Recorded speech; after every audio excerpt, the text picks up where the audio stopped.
नमस्कार, capital TV का खास शो राहुल का अग्निपथ देख रहे हैं पर मैं हूं आपके साथ दिव्या सिंह। लोकसभा चुनाव के 5वें चरण का मतदान कल यानी 20 मई को होगा। कल यूपी में रायबरेली सीट पर भी वोटिंग होनी है, जिसके बाद से राहुल गांधी की चर्चा तेज हो गई है। पिछले कुछ दिनों में सोनिया गांधी, प्रियंका वाड्रा और राहुल गांधी ने रायबरेली की जनता को लुभाने और अपने पाले में लाने की भरपूर कोशिश की। वहीं 2 दिन से राहुल गांधी दिल्ली में जनसभा को संबोधित कर रहे हैं। इस दौरान वही पुरानी बातें बार बार रिपीट कर रहे हैं, जिससे कोई फायदा होता नहीं दिख रहा है। लेकिन इस बीच जिस तरह से अमित शाह ने रायबरेली में नया दांव खेला है, उसके बाद से राहुल गांधी की सीट फंसती नजर आ रही है।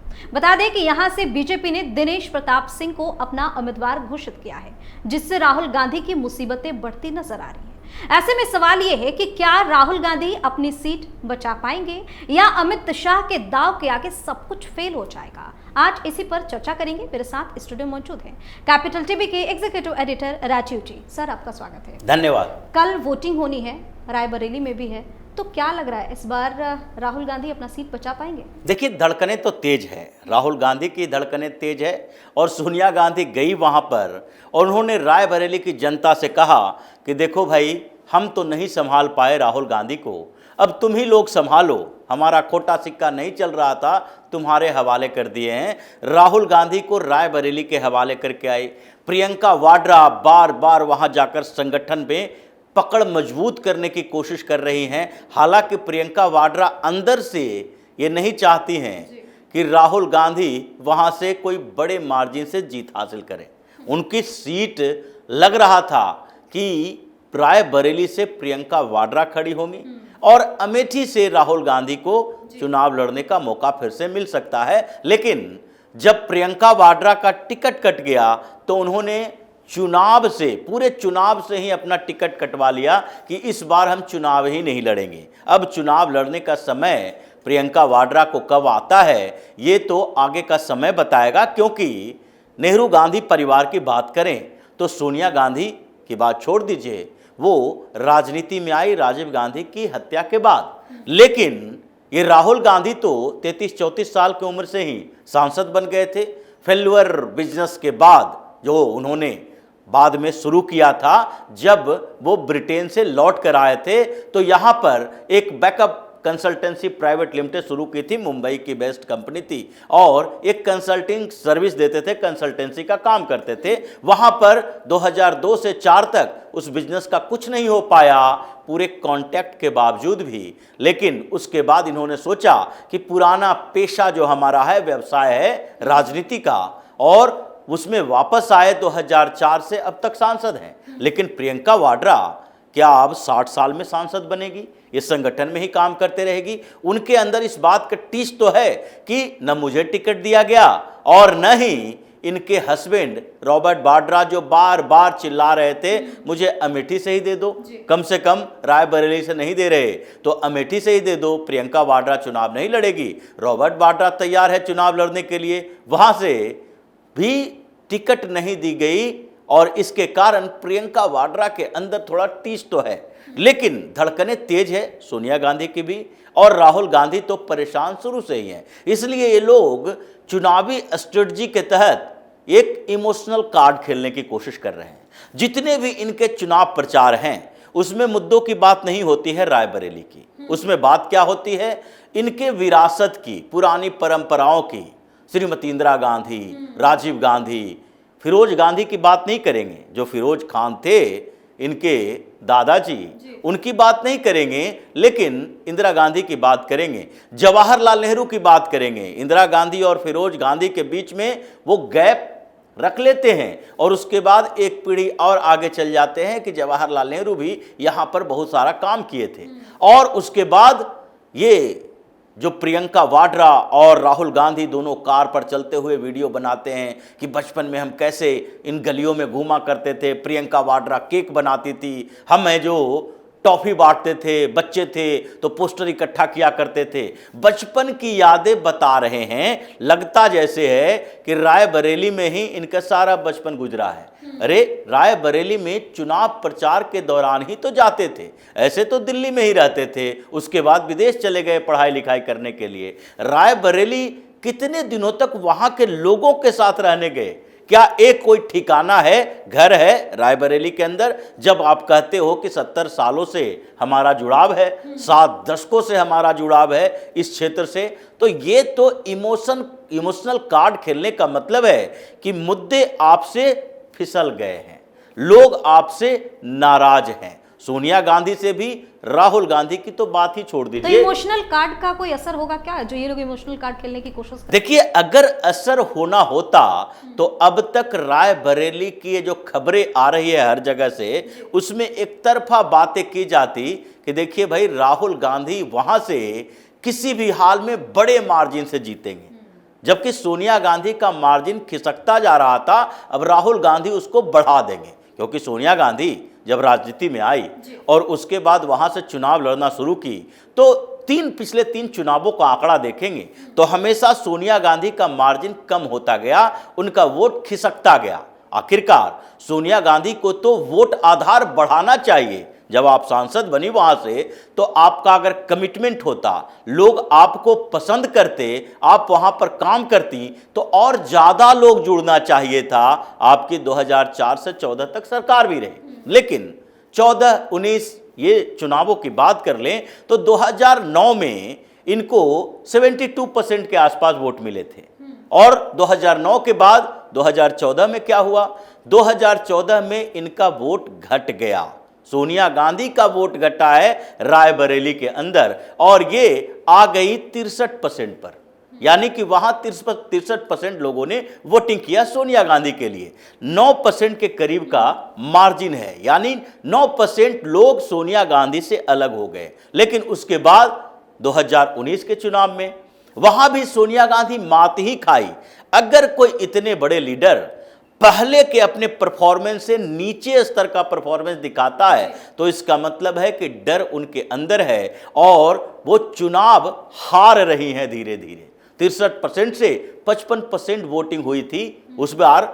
2019 में सोनिया गांधी को केवल 55% वोट मिले थे, यानी आप 50% के मार्जिन के आसपास पहुंच गए, और वहां वो भी सोनिया गांधी के कारण, और सोनिया गांधी का पॉपुलैरिटी के कारण नहीं।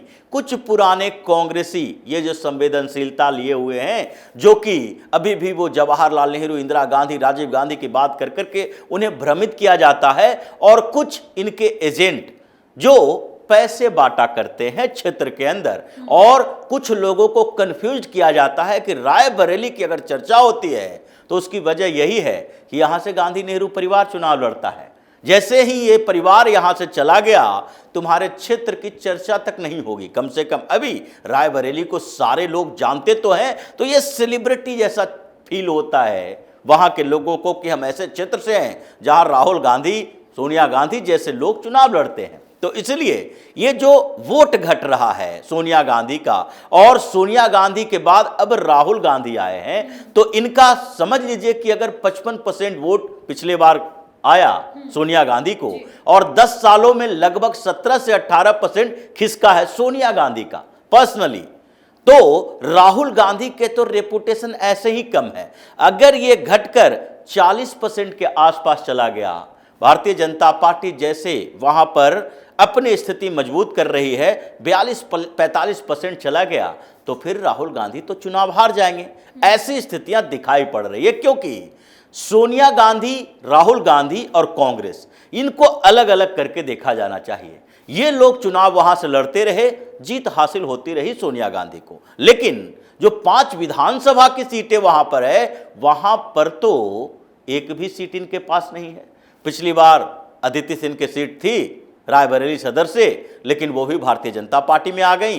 2022 के विधानसभा चुनाव में वो जीत कर आई भारतीय जनता पार्टी के टिकट पर। अभी 4 सीट जो समाजवादी पार्टी के पास है, उसमें ऊंचाहार के मनोज पांडे हैं, वो अब भारतीय जनता पार्टी के सपोर्ट में आ गए हैं। और इन दोनों को लेकर थोड़ा कंफ्यूजन था कि दिनेश प्रताप सिंह से इन दोनों नेताओं का कैसा बन रहा है, ठाकुर और ब्राह्मणों के बीच कैसे ट्विनिंग बन रही है रायबरेली के अंदर। इसीलिए अमित शाह ने वहां कैंप करना शुरू किया। वो गए और फिर मनोज पांडे से मुलाकात की, उनको आश्वस्त किया कि अब डायरेक्ट जुड़ना है तो आप जुड़ जाओ और अपने संगठन के साथ जुड़ो जिन लोगों के आप नेता हो। ब्राह्मणों के बड़े नेता मनोज पांडे माने जाते हैं रायबरेली और कुछ अमेठी के क्षेत्रों के अंदर।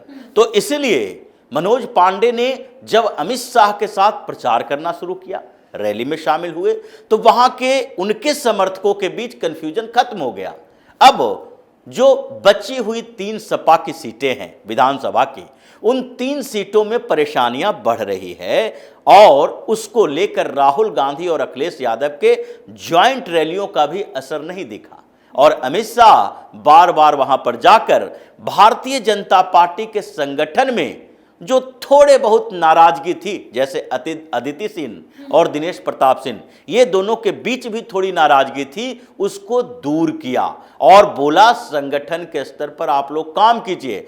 अगर यहां से कोई ऐसी खबर आई कि यहां पर भारतीय जनता पार्टी के नेताओं ने भीतरघात किया है तो हम उसे बख्शेंगे नहीं। इसके बाद वहां संगठन मजबूत हुआ और वही वजह है कि राहुल गांधी की टीम को लगने लगा कि अब वही खेल करना चाहिए। मतलब सोनिया गांधी जो कि लिफाफा भेजती थी वहां पर, वो लिफाफा भेजना चाहिए और ये करोड़ों का खेल रायबरेली में शुरू हो चुका है। लेकिन इस करोड़ों के खेल का असर क्या होता है ये तो कल की वोटिंग के बाद पता चलेगा और परिणाम आएगा तब पता चलेगा। लेकिन ये बात तो तय है कि जब वहां करोड़ों का खेल शुरू हो गया है तो राहुल गांधी को यह पता लग गया है कि यहां चुनाव मेरा फंसा हुआ है। जो सर्वे रिपोर्ट आ रहे थे, जो कांग्रेस ने किया, जो समाजवादी पार्टी की तरफ से किया गया, क्योंकि समाजवादी पार्टी के पास वहां के 4 विधानसभा सीटों पर जीत है, तो इसलिए दोनों ने जो सर्वे किया था अमेठी से तो पूरी तरह से आउट कर दिया कि यहां पर कोई चांस नहीं है जीतने की।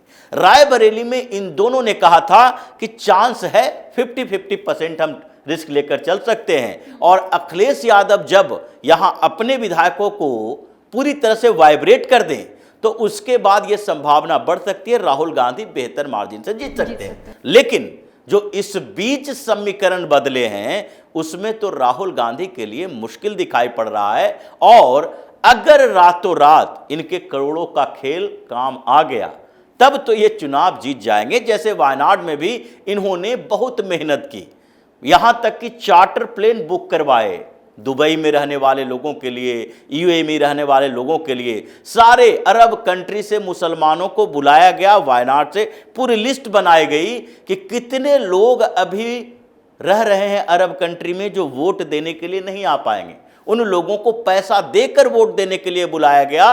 ये सारी रिपोर्ट है सामने कि कैसे वहां पर सस्ती फ्लाइट दी गई। सस्ती फ्लाइट का मतलब था कि ये चार्टर प्लेन जो बुक किए गए थे उसमें वहां से जो लोग आए उनको दिखाया तो गया कि वो कॉन्सेशन रेट पर टिकट उसको प्रोवाइड किया गया है और वो मुस्लिम लीग ने किया था राहुल गांधी के लिए। लेकिन फिर भी हकीकत तो यही है कि उन लोगों ने 1 रुपया नहीं दिया। उनके आने जाने का किराया से लेकर उनकी मजदूरी तक, उनको उतना दिन रहने का खर्च तक दिया गया है। वही खेल यहां करने की कोशिश की जा रही है कि अब अंतिम अस्त्र है कि लोगों को खरीदो, पैसा देकर वोट लो। और ये खेल अगर कामयाब होता है तो राहुल गांधी जीत सकते हैं। अगर ये खेल इनका कामयाब नहीं होता, जैसे कि भूपेश बघेल को वहां भेजा गया, ये करोड़ों रुपया जो वहां पर महादेव बैटिंग ऐप और उसके बाद शराब घोटाला, उसके बाद कोल माइनिंग घोटाला, ये सारे घोटालों का सैकड़ों करोड़ जो इन लोगों ने डकारा है, वो सब यही खेल करने के लिए वहां भेजा गया है। लेकिन अब देखते हैं कि लोग वहां पर ये सोच पाते हैं कि नहीं कि अभी तत्काल में 10-20 हजार रुपया से कोई फर्क नहीं पड़ने वाला है। भविष्य में हम किस नेता के साथ रहेंगे इस आधार पर अगर वोटिंग हुई और समीकरण जिस तरह के हैं उसमें तो राहुल गांधी के लिए पेच फंसा हुआ है। जी बहुत बहुत धन्यवाद से तमाम जानकारी। धन्यवाद। तो कल 5वें चरण की वोटिंग होनी है। रायबरेली सीट पर राहुल गांधी के भाग्य का फैसला ईवीएम में कैद हो जाएगा और 4 जून को पता चलेगा कि जिस बेटे के लिए मां ने अपनी सीट छोड़ी उसको बेटा बचा पाता है या नहीं। हालांकि रायबरेली का चुनावी माहौल तो कुछ और इशारा कर रहा है, जिससे राहुल गांधी के साथ साथ पूरी कांग्रेस पार्टी की टेंशन बढ़ी हुई है, क्योंकि इस बार यहां से कांग्रेस के लिए अपनी इज्जत बचा पाना एक बड़ी चुनौती है। आप अपनी राय हमें कमेंट करके जरूर बताएं। देखते रहिए कैपिटल टीवी। नमस्कार।